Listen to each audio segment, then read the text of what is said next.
What's up guys, it's your boy Zion and I'm bringing you another Destiny video.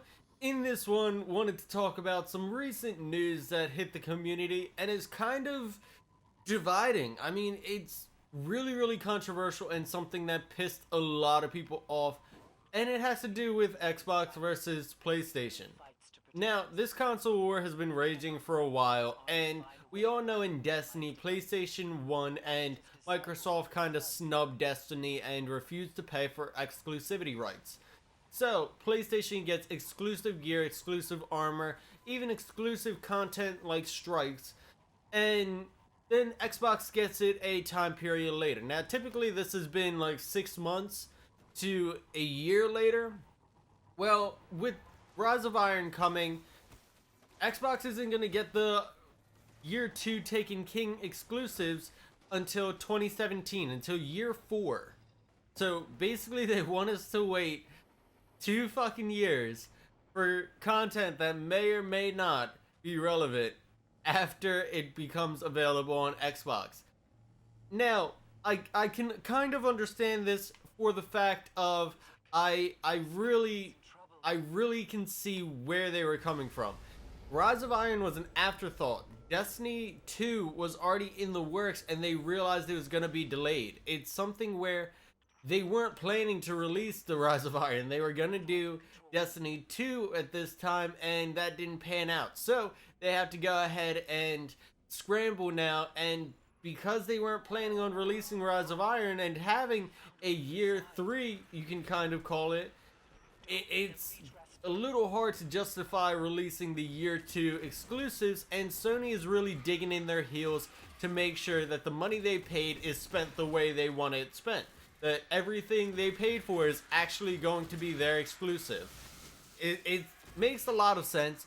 However, it's still extremely dissettling for players because year 2 content you want in year 2. You don't want year 2 content and Iron Banner gear in year 3. Like, why would I want a year-old Iron Banner gear that can only get to light level 330 when there's an increased Iron Banner light, or there's going to be an increased light in Rise of Iron? Why would I want that gear? And one of the strikes that players argue is one of the most mechanical and strategy-based strikes with the Echo Chamber. It's not going to come anytime soon. Now, will it still be relevant? Probably. They'll probably scale the light up with that strike to go ahead and make it so it's actually something you can play with. But it's definitely not going to be anywhere near as fun as if players got to do it now. Because why would I want to do a Taken King strike after the Taken King's been killed and after everything else has been said and done and we've moved on to a new boss and new strikes? Why? Like, I understand it would just be something new and extra Nightfall, but come on.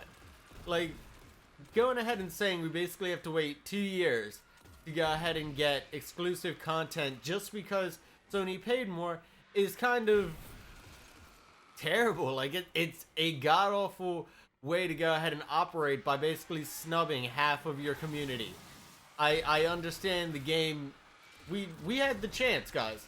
Now, I put that entirely on Microsoft. Microsoft had the chance to go ahead and get its exclusivity for Destiny, and they turned it down. They were like, this game's gonna fail. We don't really give two shits. You're gonna be a small game that nobody's gonna really care about. But at the end of the day, the people who play the game is who suffers.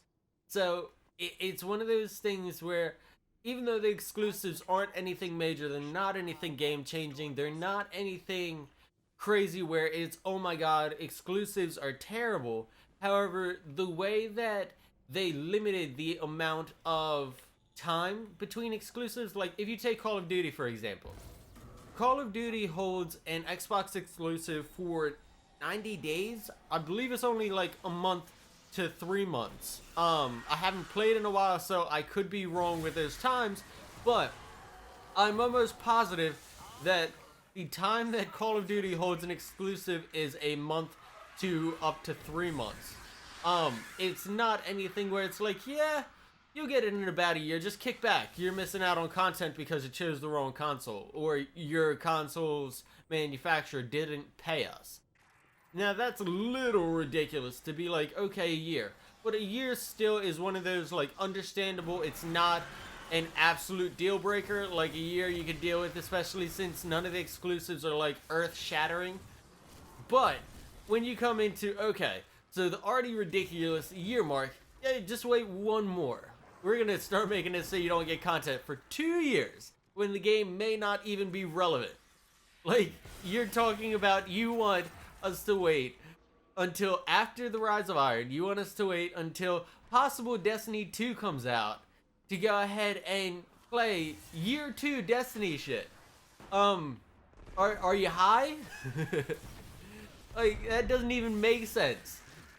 So, let me know what you guys think down in the comment section below. I really want to know, are you guys a PlayStation player and you actually think this is kind of funny because Xbox players who typically always have exclusives are now getting their just desserts?